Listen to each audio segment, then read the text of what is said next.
This Japanese man had just smiled sweetly at me in English, but 5 minutes later, thinking I didn't understand, he whispered in Japanese, "This old fool doesn't even know how to hold sushi chopsticks." He didn't know that I had lived in Kyoto for 2 years and knew Japanese better than he did. The fact that I answered him in the same language made my daughter's fiancé turn pale and fall silent forever. Before we continue, please subscribe to the channel and write in the comments what time it is where you are now. Kenji's eyes moved across my dining room like a realtor doing a mental appraisal, and that's when I first felt it, something sharp and wrong beneath his charming smile. The expression lasted maybe 2 seconds before his attention returned to my daughter Sarah, his hand finding hers on the table, but I'd caught it. 35 years of teaching undergraduates had trained me to spot dishonesty, and this felt like watching a student fabricate a citation, hoping I wouldn't check. That morning, I'd driven to Japantown and ordered $200 worth of sushi from Kura, the place I'd been going to since the 90s. I'd wiped down the mahogany table, set out my mother's bone china, arranged the serving platters just so. Sarah had called me 3 days earlier, her voice bright with something I hadn't heard in years. "Dad, I'm bringing someone really important. I think you'll love him." She was 32. After her last relationship ended badly 2 years ago, I'd watched her retreat into work, into safe routines. This new lightness in her voice had made me order extra hamachi. Now Kenji sat across from me, his posture perfect, his navy blazer expensive but not ostentatious. He'd arrived with a bottle of sake that probably cost more than my electric bill, presented it with both hands, thanked me for the invitation with exactly the right blend of respect and warmth. Sarah practically glowed beside him, her fingers wrapped around his arm like she'd found something solid after years of swimming. "Mr. Thompson," Kenji said, setting down his chopsticks. Awkwardly, I noticed, holding them like someone who'd learned from YouTube videos rather than family dinners. "Sarah tells me you taught Japanese literature at Berkeley for over 3 decades. That must have been fascinating work." It had its moments. I poured sake into his cup, following the traditional protocol, watching to see if he'd know to return the gesture. He did, but his execution was slightly off, the angle wrong. "Your English is excellent. How long have you been in the States?" "About 8 years now." His smile widened. "San Francisco felt like home immediately. The energy here, the opportunities in finance. I work as a senior analyst at Greenfield Partners downtown. We handle portfolio management, investment strategies for high-net-worth individuals." Sarah beamed at him. "Kenji's being modest. He manages accounts worth millions." "The financial sector here is competitive," Kenji continued, "but I've built a stable position. I believe in security, planning for the future. Family legacy matters." Family legacy? The phrase landed oddly, like a wrong note in music.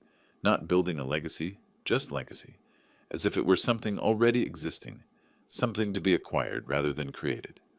I watched him glance around the room again, his gaze catching on the vintage California landscape painting above the sideboard, the walnut bookshelf my father had built. When he complimented the house's great bones and investment potential, I felt my jaw tighten. Not, "it feels like a home," or "you can sense the history here." Investment potential. I deliberately fumbled with my own chopsticks, letting a piece of tuna roll onto my plate clumsily. It was theater. I'd spent 2 years at Kyoto University in the 90s, lived with a host family in a traditional neighborhood, learned to use chopsticks before I could write my name in hiragana. But I wanted him comfortable, wanted him to think he'd fooled the old professor with his surface-level charm. The gesture cost me nothing, and his grateful smile in return told me everything. He thought I was buying it. Sarah reached over and squeezed my hand. "I know this is fast, Dad, but when you know, you know. Kenji makes me feel safe, supported, and he respects you so much. He insisted we tell you first before anyone else." I looked at her face, saw the happiness there, and remembered teaching her to use chopsticks when she was 7 years old.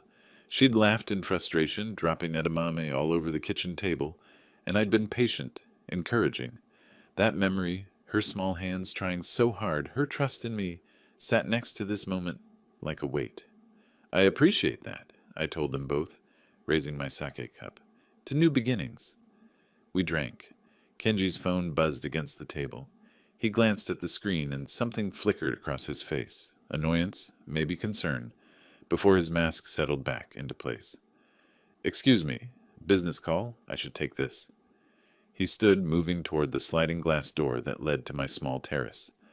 Work never stops in finance. Sarah leaned close after he'd stepped outside, leaving the door open just a crack. "See? He's so dedicated. That's what I love about him. He takes responsibility seriously."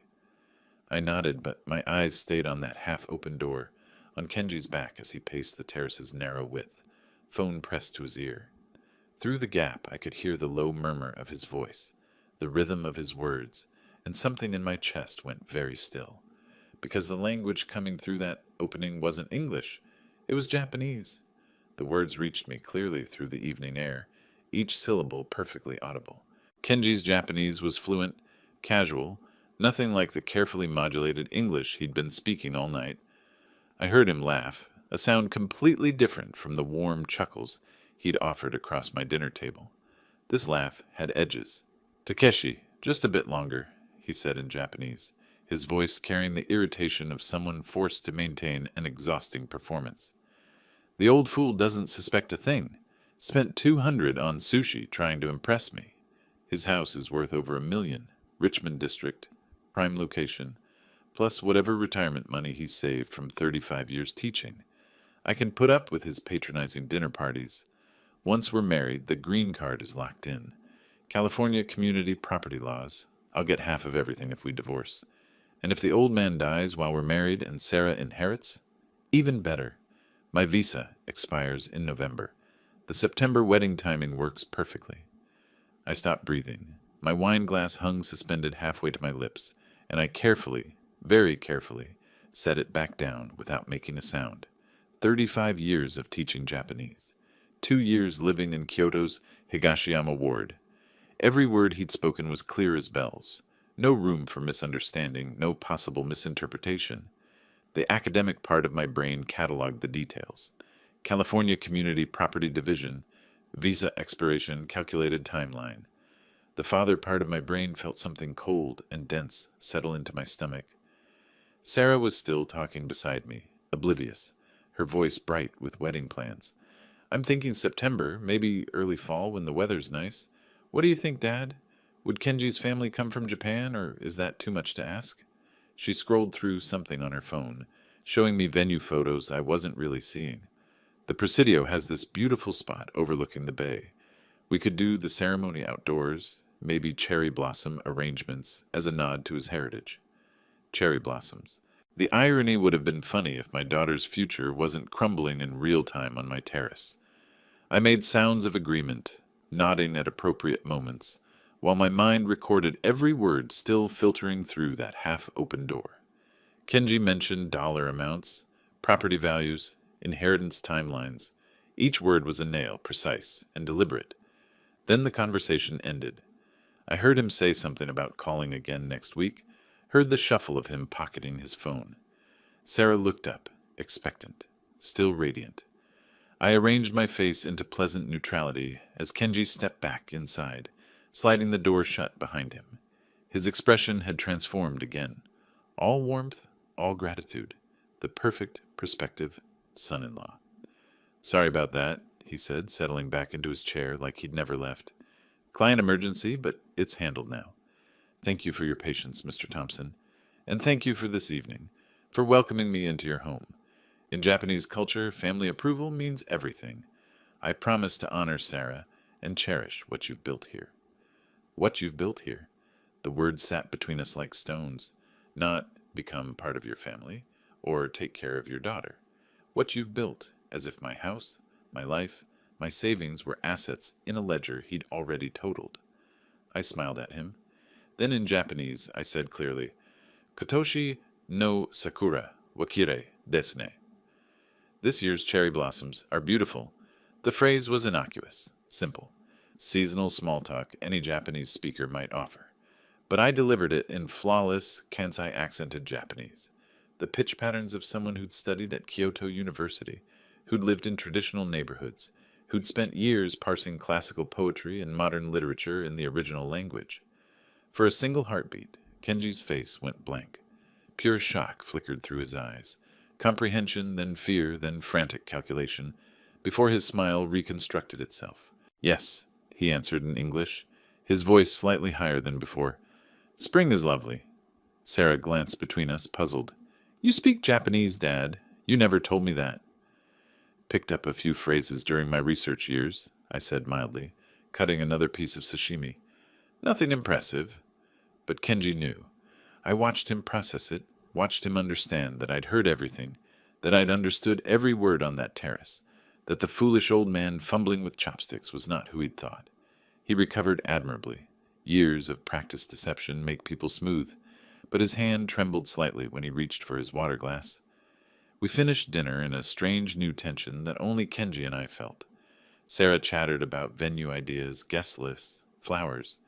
Kenji responded appropriately, but I noticed he didn't meet my eyes directly anymore. When they finally left around 9, Sarah driving him back to his apartment in Oakland, she hugged me at the door. Thank you for being so welcoming, Dad. I knew you'd like him. I watched her taillights disappear down the street. Then I walked back inside and stood in my kitchen, staring at the sake bottle Kenji had brought. Premium brand, I recognized the label. $120 retail. Investment, not gift. Everything was calculation. I left it unopened on the counter and walked to my study.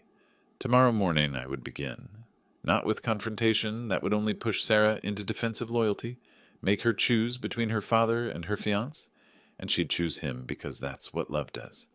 No, I needed evidence, documentation, the methodical approach I'd used for 3 decades teaching students how to analyze complex texts, how to trace themes through layers of meaning, how to build arguments that couldn't be dismissed. Kenji wanted to play games with language and culture. He'd chosen the wrong professor to deceive. I didn't sleep that night. I lay in bed replaying every syllable Kenji had spoken on my terrace, his voice casual and contemptuous. The old fool, his house worth over $1 million, California community property laws. Each phrase had been delivered with the precision of someone who'd researched angles, calculated outcomes, planned an acquisition disguised as romance. By 4 in the morning, I'd stopped trying to sleep. I went to my study and opened a new folder on my desktop, labeled it Research Property Law. Innocuous enough if Sarah dropped by unexpectedly. Inside that folder, I began documenting everything with the same methodology I taught graduate students for 3 decades. Dates, direct quotes, sources. Kenji's exact words in Japanese followed by English translation. The visa expiration he'd mentioned, November 2025. The September wedding timeline. I treated it like scholarly analysis because that's what it was. Evidence gathering for a conclusion I needed to prove beyond reasonable doubt. Over the next 3 days, I started with what anyone could find. LinkedIn showed Kenji worked at Meridian Financial Partners, a mid-tier firm downtown, not the prestigious operation he'd implied over dinner. His profile listed 3 years there, no advanced degrees, maybe a dozen connections. I cross-referenced salary data for senior analysts in San Francisco, probably 85 to 95,000. Comfortable, but Sarah made more as a product manager. She'd mentioned her salary once, proud of reaching 6 figures at 32, 145,000. The financial calculus shifted in my mind. He wasn't bringing stability to her life. She was the prize he'd targeted. I researched H-1B visas next, using the public library's database access. My retired faculty status still granted me entry to academic resources, and I spent hours reading immigration law summaries. H-1B required employer sponsorship. Valid 6 years maximum, with possible extensions if green card application was pending. Marriage to a U.S. citizen provided the fastest path to permanent residency. File for adjustment of status immediately after marriage. Green card typically approved within a year. The timeline made brutal sense now. September wedding gave Kenji 2 months cushion before his November visa expiration. Enough time to file paperwork, establish legal marriage, secure his status before his work authorization collapsed. On the 4th day, I drove to Japantown, ordered takeout from Kura, where Hiroshi Tanaka, the owner, had known me since my Berkeley teaching days in the 90s. We'd had countless conversations about Japanese literature, cultural preservation, the changing neighborhood. Walter-san, he greeted me, wiping down the counter. Your usual?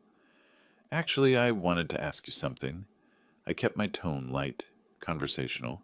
My daughter Sarah is engaged to a young man from Japan, Kenji Yamamoto, works in finance downtown. You know how small this community can be. I thought you might have crossed paths. Hiroshi's expression shifted slightly, something careful entering his eyes. He glanced toward the back of the restaurant, then back to me. Yamamoto-san, yes, I've seen someone by that name. Late evenings sometimes.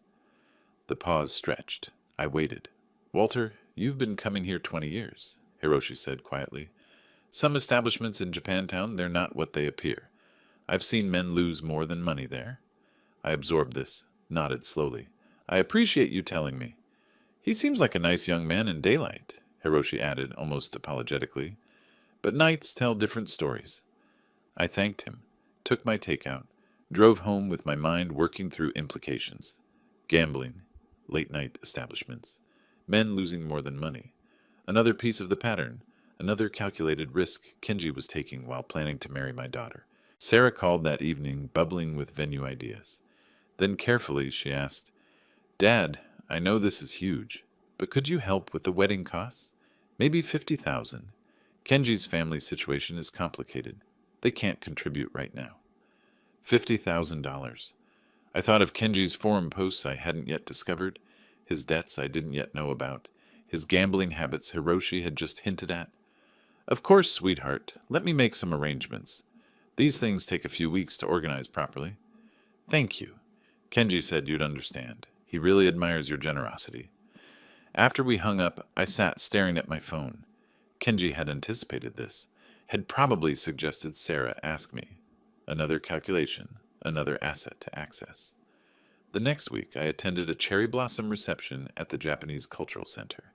Professional networking event, academics and business people mingling over sake and small plates. I listened more than I talked, asking occasional questions about young Japanese professionals in the financial sector.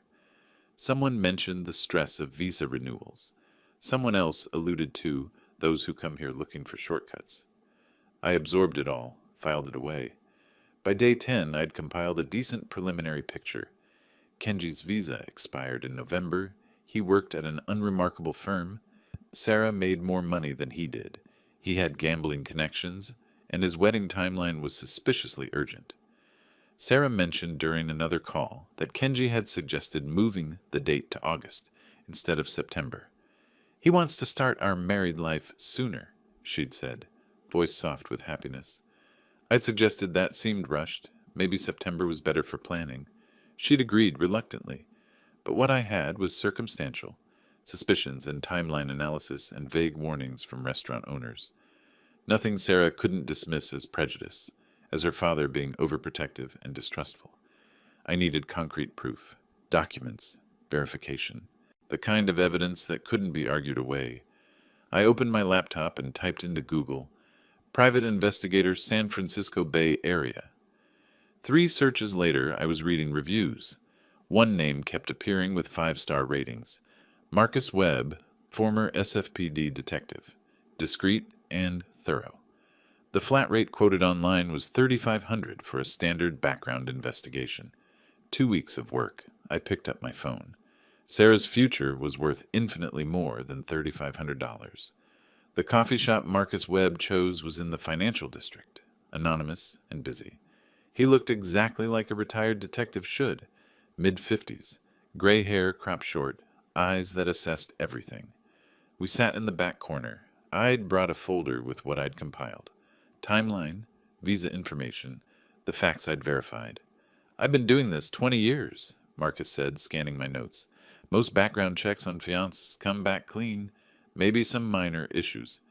But you're worried about something specific. He's marrying her 2 months before his work visa expires. The timing is too convenient. Marcus nodded slowly. Immigration fraud is federal.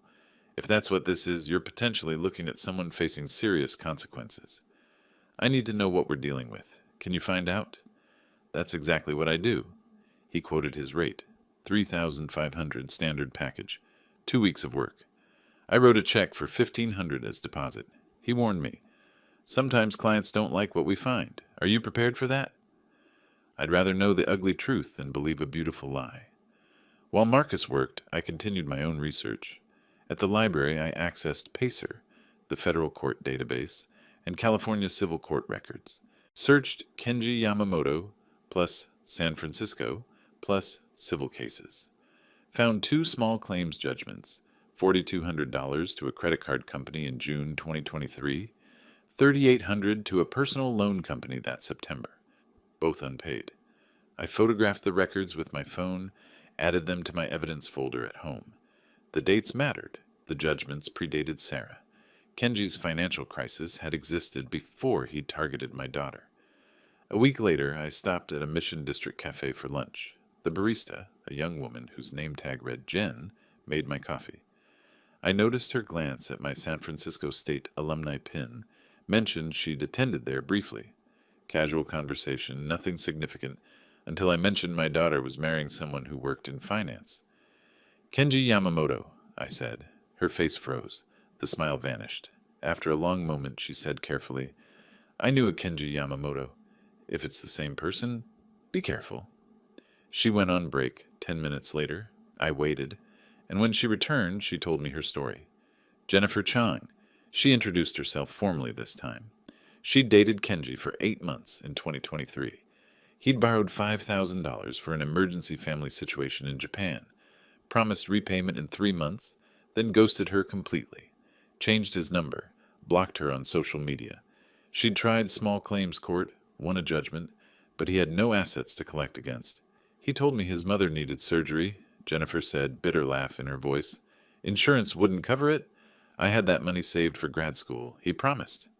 She looked at me directly. He was so charming, so convincing, until he got what he wanted. You weren't stupid, I told her. You were kind. He exploited that. If he's marrying your daughter, maybe warn her. He's really good at making people believe him. I thanked her, bought her lunch, left thinking about patterns. The loan, the unpaid judgments, the gambling hints from Hiroshi. Kenji was drowning financially, and Sarah was his life raft. Marcus called on day 12. I've got preliminary findings. Can you come by my office? His space in Soma was small, professional, walls lined with filing cabinets. He spread photos across his desk, surveillance shots of Kenji entering an unmarked building in Oakland. 3 different nights over 2 weeks, timestamps showing 11 p.m., midnight, 1 a.m. This building is known to us, Marcus said. Illegal gambling establishment, high-stakes poker, mostly Asian clientele, cash-only operations. Your guy goes there 2, sometimes 3 nights per week. He laid out more documentation. Credit card balances totaling $35,000, personal loans at $22,000, and then carefully, my source in that community says he owes money to the poker operators, about $10,000, maybe more. These aren't people you want to owe money to. How desperate is he? Desperate enough to make bad decisions, like marrying someone for immigration status and hoping her father's inheritance solves his debt problem. Marcus pulled out printed pages next.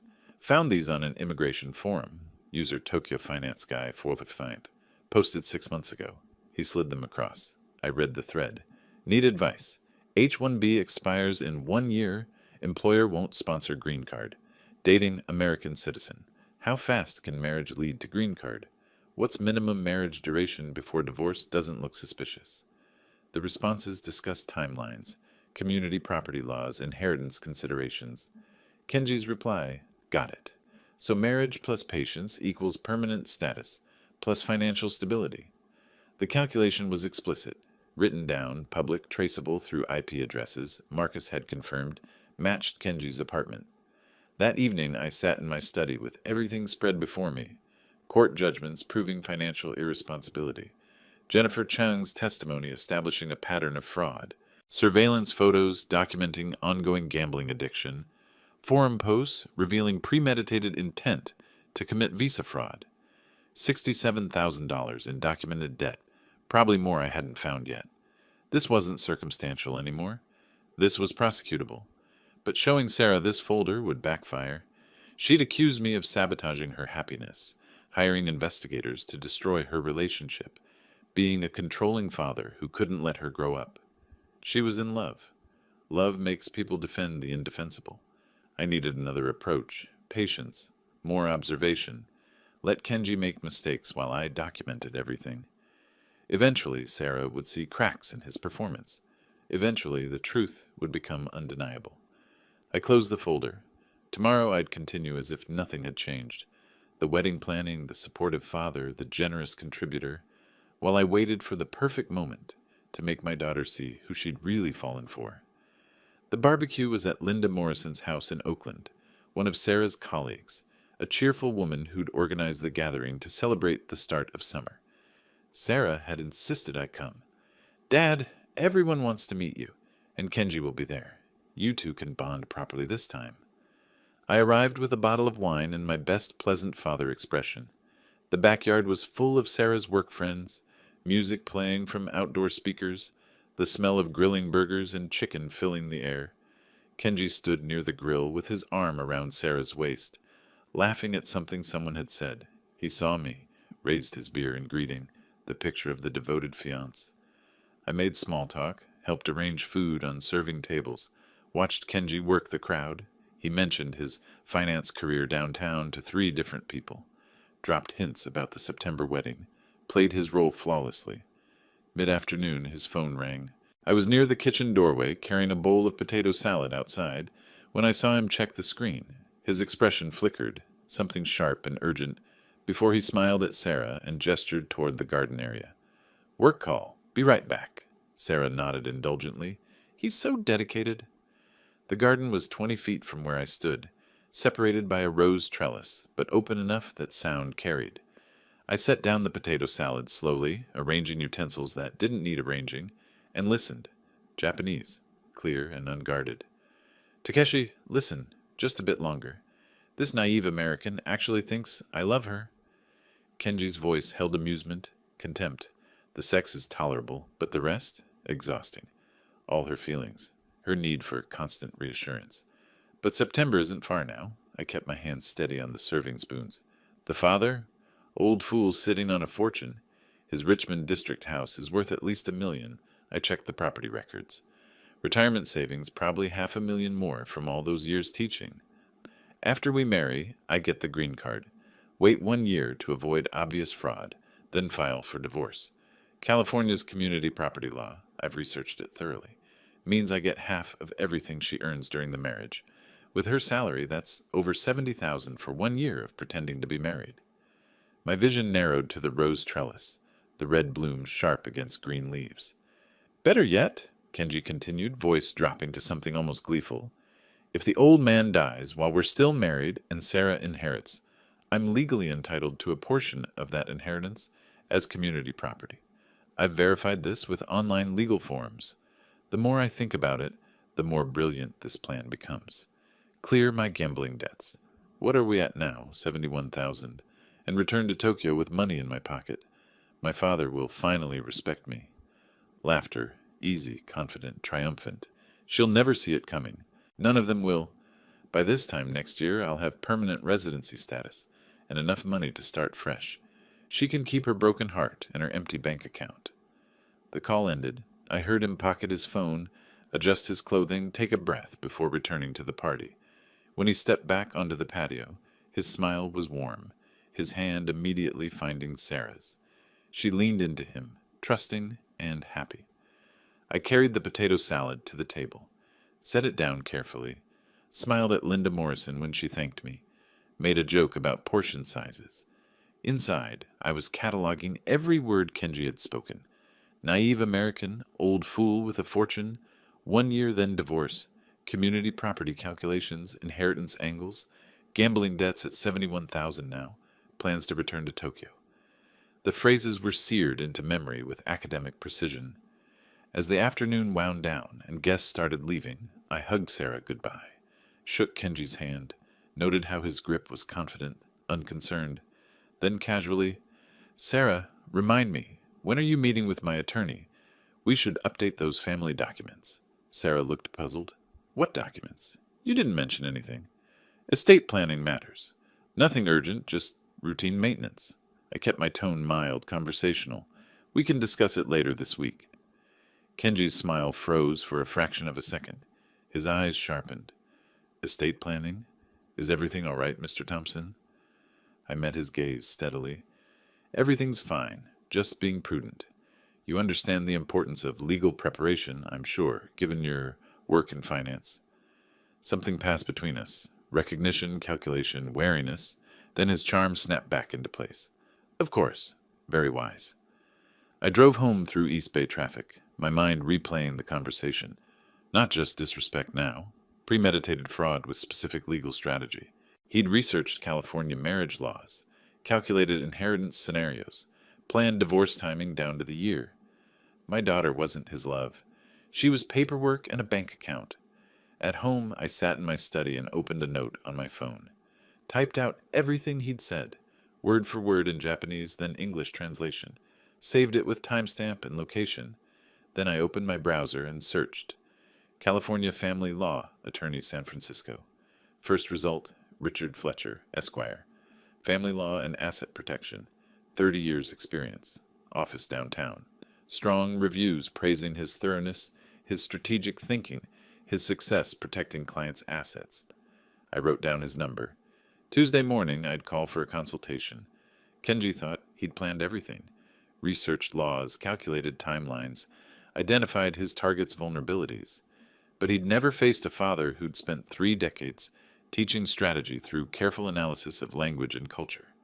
He'd made one critical miscalculation, speaking Japanese to reveal his scheme. The real game was just beginning.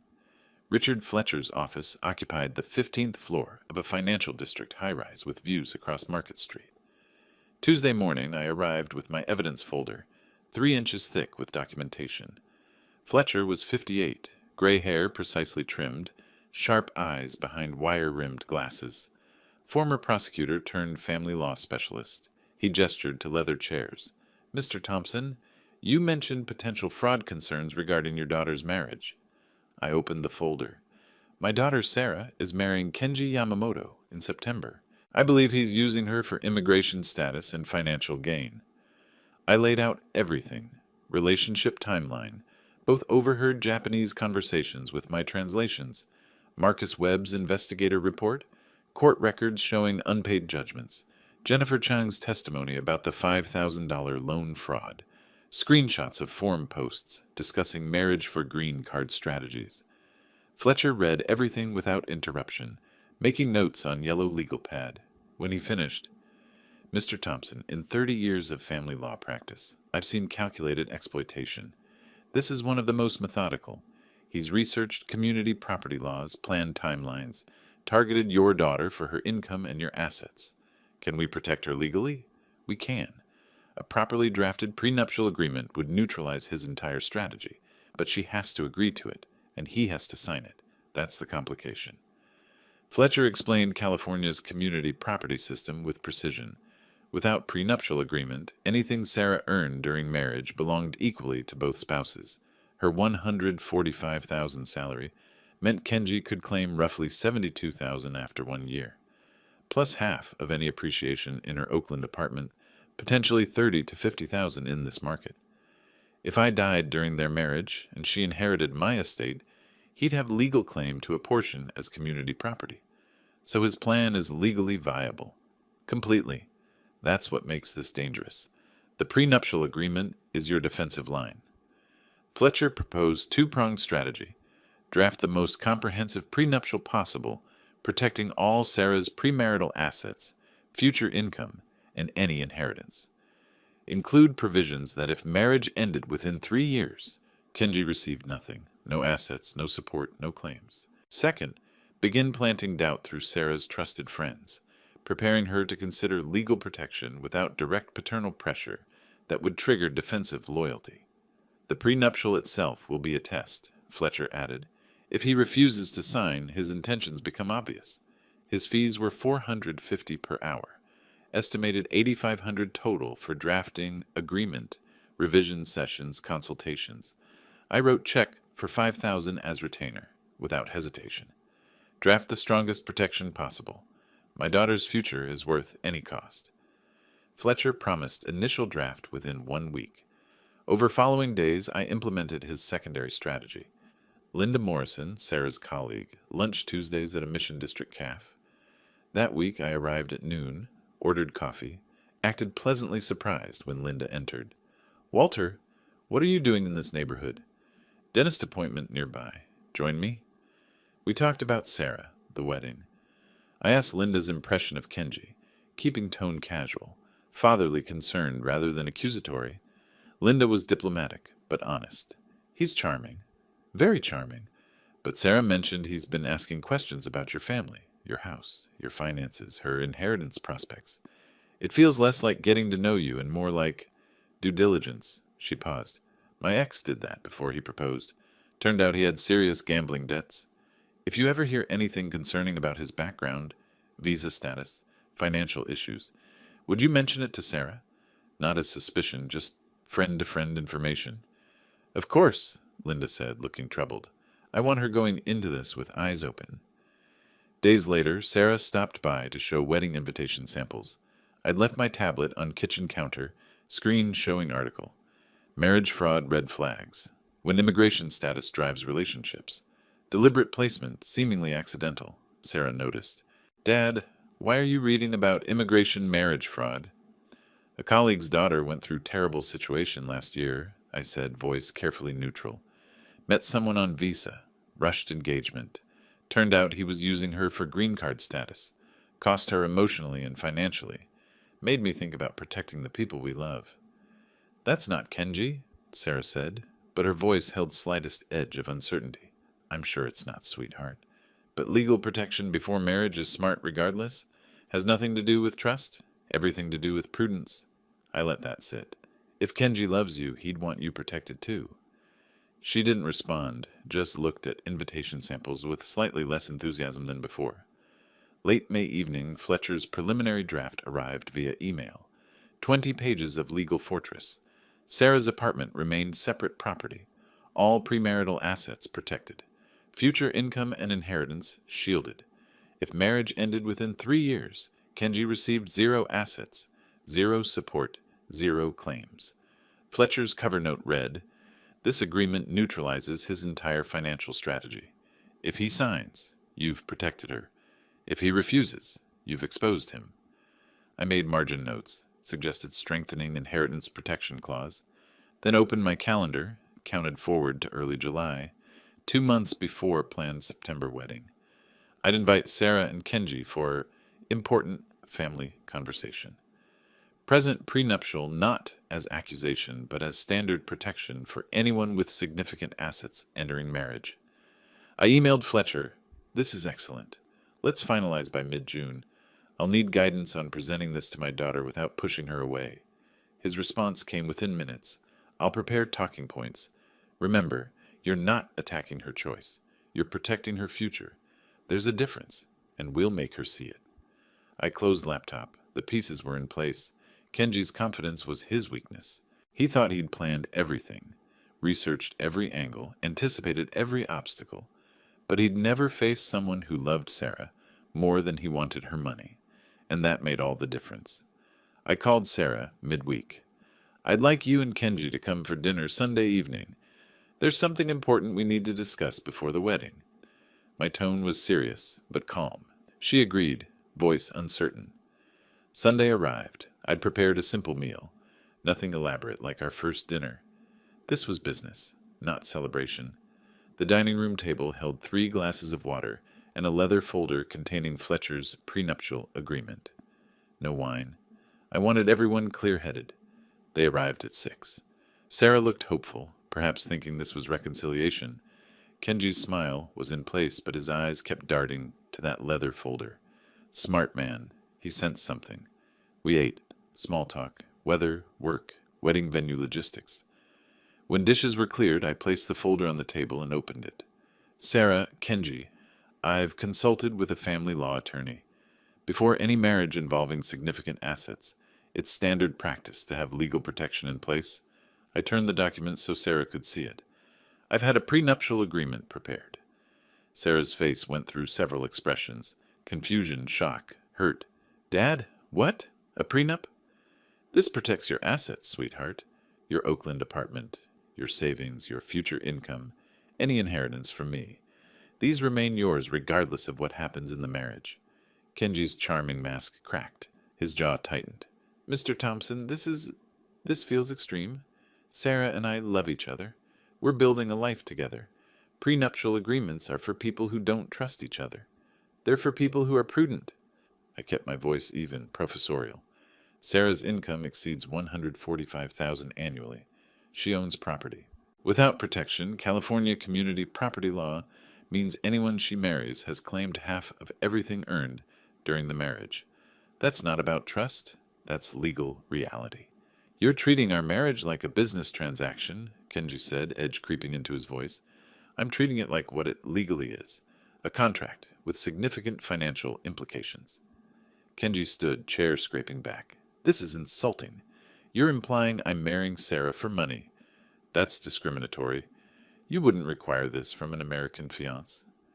I remained seated, watching his white-knuckled grip on the table edge. I would ask this of anyone marrying my daughter, regardless of nationality. I paused deliberately. But since you mentioned it, your H-1B visa expires in November, doesn't it? 4 months after your planned September wedding. His face paled. What does that have to do with anything? Just noting that the timing is convenient. Marriage to a U.S. citizen allows adjustment of status. That's public information. Sarah looked between us, wounded and confused. Dad, are you suggesting... I spoke gently to her. I'm suggesting that before any major commitment, we ensure everyone's intentions are clear and everyone's protected. Kenji's voice rose. This is manipulative. You're using your money to control her. I let silence hang for a moment. Then in Japanese, Kenji-san, watashi wa Nihon, no bunka o sonke shiteimasu. Kazoku no zaisan o mamoru koto wa, dono bunka demo taisetsu desu ne. His face went blank. The reminder that I understood Japanese, that I wasn't the ignorant old fool from his phone conversations, hit him like cold water. I switched back to English.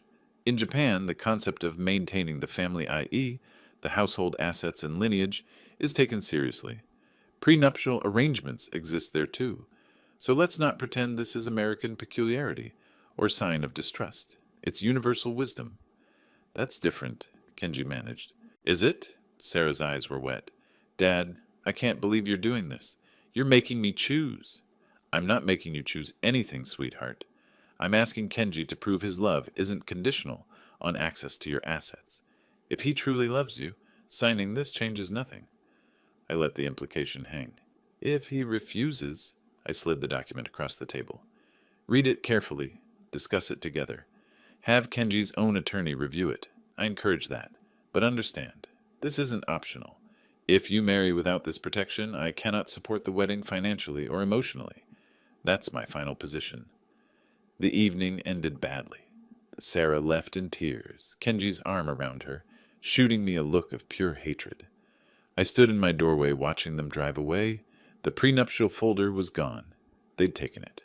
That was something. My phone buzzed. Fletcher. How did it go? I typed back. He took the bait. Now we see if he's smart enough to sign or desperate enough to refuse. The chess pieces were in position. Now I waited for Kenji's next move. 3 days of silence. The longest Sarah and I had gone without speaking since she'd left for college. I checked my phone constantly, fighting the urge to call. Fletcher's voice echoed. Patience, patience. Day 4, she finally called. Her voice was strained, distant. Dad, we've discussed the prenup. Kenji won't sign it. I waited. He says it's racist, that you're treating him this way because he's Japanese, because he's an immigrant. He feels insulted and disrespected. I heard Kenji's words coming through Sarah's mouth, his talking points, his framing. And what do you think? I think it's insulting to him, like you don't trust my judgment. I trust your judgment about character. I don't trust that everyone shows their true character up front. The prenup isn't about Kenji personally. It's about protecting you legally. But he says you wouldn't require this from an American fiancé? Sarah, would you sign a prenup if you were marrying someone with significantly more assets than you? To protect both parties? She hesitated. I guess that would make sense. Then why doesn't it make sense when you're the one with assets to protect? She had no answer for that. Later that evening, she called again. Kenji thinks we should postpone the wedding. He says he can't marry into a family that doesn't respect him. I noted the tactical error immediately. Postpone until when? He didn't say exactly, just until things are better between you two. Sarah, your wedding is planned for September. His work visa expires in November. If you postpone past September, what happens to his immigration status? That has nothing to do with it, she said defensively. He just wants to start our marriage on positive terms. I'm sure that's what he said. But think about the timing. She hung up frustrated, but I heard the doubt creeping in. 2 days later, I called Linda Morrison, explained without revealing my full investigation that I was concerned about Kenji's financial situation and visa status. Linda agreed to share what she'd heard at work, naturally, as a friend. That afternoon, Linda encountered Sarah at their usual lunch cafe. Later, Linda texted me a summary of the conversation. She'd mentioned casually that she'd overheard people at Meridian Financial talking, something about visa issues and gambling debts. Nothing specific, just enough to plant seeds. Sarah called me that evening, voice tight. Dad, have you been spreading rumors about Kenji? I haven't said anything to anyone about Kenji. Linda mentioned hearing things about gambling debts, about visa problems. I can't control what people say at his workplace, Sarah, but if multiple people are talking about the same concerns, maybe that's worth considering. She was silent for a long moment. Then, Kenji wants me to take a break from talking to you until after the wedding. He says the constant communication is keeping the tension alive. I let that sit. He wants you to stop talking to your father for 2 months? Not stop, just reduce. Give things space. Sarah, do you want to reduce contact with me? Her voice was small. No, but I don't want conflict either. Sweetheart, any partner who asks you to distance yourself from family who love you isn't thinking of your well-being. They're thinking of their control. He's not trying to control me, she said, but she was wavering. That night, Marcus Webb called with his surveillance update. Kenji's gambling had escalated dramatically. 5 visits to the Oakland Poker Club in the past week, up from his usual 2 or 3.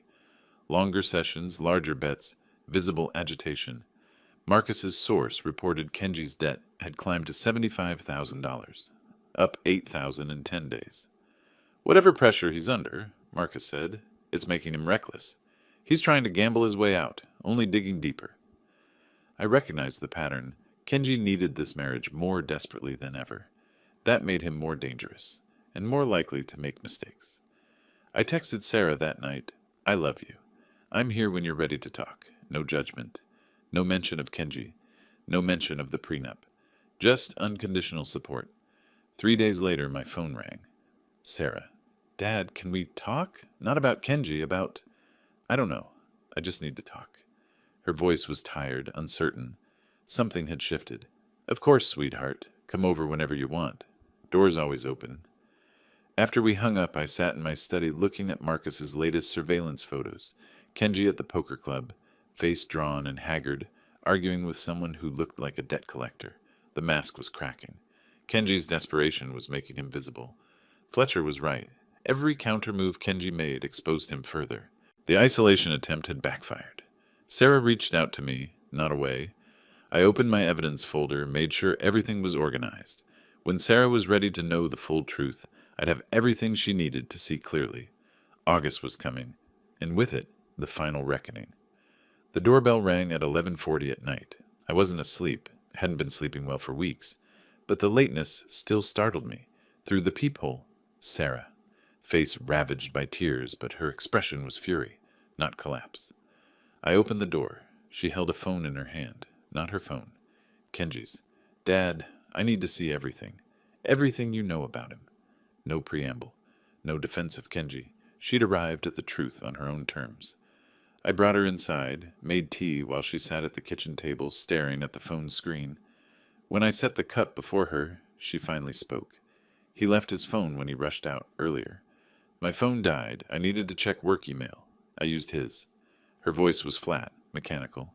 A message came in, Japanese, from someone named Takeshi. I used Google Translate. She turned the phone toward me. The translated message read, "Keep playing nice with the stupid American woman. Just a few more weeks until the wedding." I scrolled up, Sarah continued. Found months of conversations. He called me gullible, naive. discussed green card timelines, mentioned waiting for you to die so he could claim inheritance through me. I sat down across from her. I know. Her eyes met mine. You heard him. That first dinner, on the terrace. I heard him. I speak Japanese. She absorbed this. Then, show me everything. I want to know exactly who I almost married. I went to my study and returned with the evidence folder I'd maintained for 4 months, laid it out systematically. Marcus Webb's surveillance photos of Kenji at poker clubs, debt documentation showing $75,000 owed, court records of unpaid judgments, Jennifer Chang's written statement about the $5,000 loan fraud, visa expiration data, printouts of online forum posts asking how quickly marriage leads to green card, transcripts of both overheard Japanese conversations. Sarah read every page, asked questions about dates and sources, cross-referenced Kenji's lies with documented facts. By 3 a.m, she was exhausted but clear-eyed. He was going to marry me, wait exactly 1 year so it wouldn't look suspicious, then divorce me and take half of everything under community property law, plus whatever I inherited from you if... She couldn't finish. If I died during that year, I said gently. Yes, that was his plan. Her tears were anger now. Tomorrow we confront him. I want him to see that I know. The next morning, Sarah texted Kenji, "Come to my dad's house at 10 a.m. We need to talk about the wedding." He arrived cautiously hopeful, thinking perhaps she'd convinced me to back down on the prenup. He walked into my dining room and found Sarah, me, and Richard Fletcher sitting with the evidence folder open between us. His face went from hopeful to wary to trapped in 3 seconds. Sarah spoke first. "I found your phone last night. I read your messages with Takeshi. I know what you called me. I know what you planned." She produced translated screenshots. Stupid American woman. Marry her, wait a year, divorce, get half under community property law. Kenji tried to laugh. "Sarah, that's just guys talking. Joking around. You don't understand the context." Google Translate was very clear. Her voice was ice. "That's not joking. That's fraud." He pivoted to explanations. Mistranslation, misunderstanding, taken out of context. But as Sarah produced piece after piece, the gambling debts, the court judgments, Jennifer Chang's story, the visa timeline, his defenses crumbled. He turned on me. "You spied on me. You hired investigators. This is entrapment." Fletcher spoke for the first time. "Mr. Yamamoto, everything here was obtained legally. Public records, lawful surveillance, voluntary witness statements. However, what you've done, researching marriage fraud, planning to exploit community property laws using marriage for immigration benefit, constitutes marriage fraud under federal law.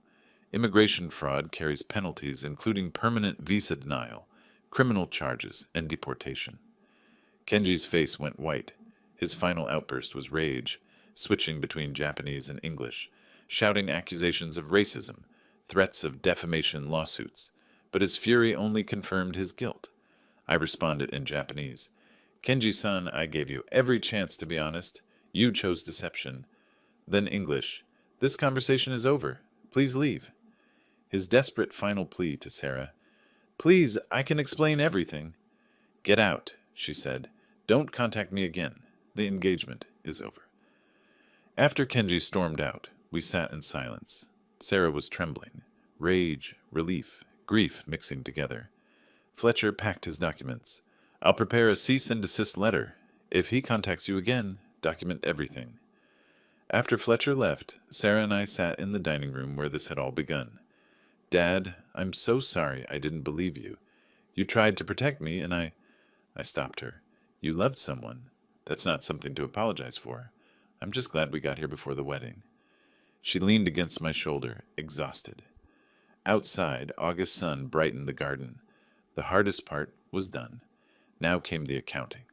3 days after the confrontation, Kenji called me from an unfamiliar number. His voice was different, desperation replacing charm. "Mr. Thompson, please. Can we talk? I'll return the ring, all the gifts. Just don't report me to immigration. I'll leave Sarah alone. I just need time to figure out my visa situation." "Kenji, you planned to marry my daughter for immigration status and financial gain. You researched how to maximize theft under community property law. You discussed waiting for me to die so you could claim inheritance. Those aren't misunderstandings. Those are crimes. He tried pleading, then threats of defamation lawsuits. I cut him off. File whatever you want. We have documentation. Your actions have consequences. You wanted to use my daughter as a ticket and a bank account. That doesn't go unpunished. With Sarah's authorization, Fletcher drafted an anonymous report to Kenji's employer. Documentation of $75,000 in gambling debts, involvement with illegal gambling establishments, financial instability, violating company ethics policy. He sent it via anonymous email, with attached public records and surveillance photos. Factual, verifiable, impossible to ignore. 2 weeks later, Kenji was terminated from Meridian Financial Partners. Official reason, ethics policy violation regarding undisclosed financial liabilities. His H-1B visa sponsorship was withdrawn immediately. Under immigration law, he had 60 days to find a new sponsor or leave the country. With his record, no company would touch him. Sarah learned of his firing through office gossip. Linda Morrison heard from contacts at Meridian. Sarah felt no triumph, just exhausted relief. It's really over. Late August, Kenji left for Japan. Couldn't afford to stay, couldn't get new visa sponsor, gambling debts still pressing. Word spread through professional networks about why he left so suddenly. His reputation was damaged. Back in Japan, he faced his debts and the knowledge that his brilliant plan had ended in complete failure. No dramatic final confrontation, just absence. The man who tried to con us was gone. A week after Kenji's departure, Sarah and I had dinner at my house. Peaceful. Normal. Dad, I need to say this properly. Her voice was steady. I'm sorry. You saw through him from that first dinner. I accused you of being controlling, of being prejudiced. You were protecting me, and I made you the villain. Sarah, let me finish. You hired investigators, consulted lawyers, gathered evidence, all while I was defending someone who called me stupid behind my back. I'm so sorry. Sweetheart, you were in love, or thought you were. Love makes us vulnerable. That's not weakness. But you were right. I was right about Kenji, but you needed to learn the truth on your own terms. If I'd just told you what I heard that first night, would you have believed me? She considered. No, I wouldn't have. Exactly. You needed evidence you could verify yourself. I'm just glad we got there before the wedding. She was crying now. Thank you for not giving up on me, even when I pushed you away. That's what parents do. We don't give up. Ever. September arrived. Life settled into healthier rhythm. Sarah joined a support group for people who'd experienced manipulative relationships, learning to recognize red flags, processing what happened, rebuilding trust in her own judgment. We had weekly dinners, more open with each other than before. I returned to routines I'd neglected, working in my garden, reading, accepting invitations I'd postponed. A former colleague from Berkeley asked me to guest lecture on cross-cultural communication. I accepted, found unexpected satisfaction in teaching again, sharing knowledge that had practical value. Mid-September, warm afternoon. Sarah helped me plant autumn mums in the garden. She'd started dating casually again, coffee with someone from Linda's office, no pressure. You know what's strange, she said, pressing soil around a chrysanthemum. I feel like I learned more in 4 months than in 4 years of college. About what? About judgment. About taking time to know people. About listening to people who love me when they have concerns. She paused. About my dad being smarter than I gave him credit for. I smiled. I had an unfair advantage. I speak Japanese. You had experience. You'd lived longer, seen patterns. I kept thinking your caution was overprotective. But you were just aware. She straightened, brushing dirt from her knees. Will you do something for me? When I start dating seriously again, will you meet them? And if you see red flags, will you tell me? Always. That's my job. She leaned against my shoulder. I'm lucky to have you. I'm lucky to have you too, sweetheart. That's why I couldn't let anyone hurt you. The garden glowed in afternoon light, autumn flowers ready to bloom. My daughter beside me, wiser now, stronger. The crisis had passed. What remained was understanding. Experience matters, wisdom has value, and protecting those you love is never wrong, even when they can't see the danger yet. I looked at Sarah, really looked. She caught my gaze. What? Nothing. Just glad you're here. She smiled, understanding without words. We returned to planting. Life continued. Justice served. Family protected. The story doesn't end with dramatic resolution. It ends with quiet peace, the most satisfying ending of all. If you like this story, please like this video, subscribe to the channel, and share your impressions of this story in the comments. To listen to the next story, click on the box on the left. Thank you for watching.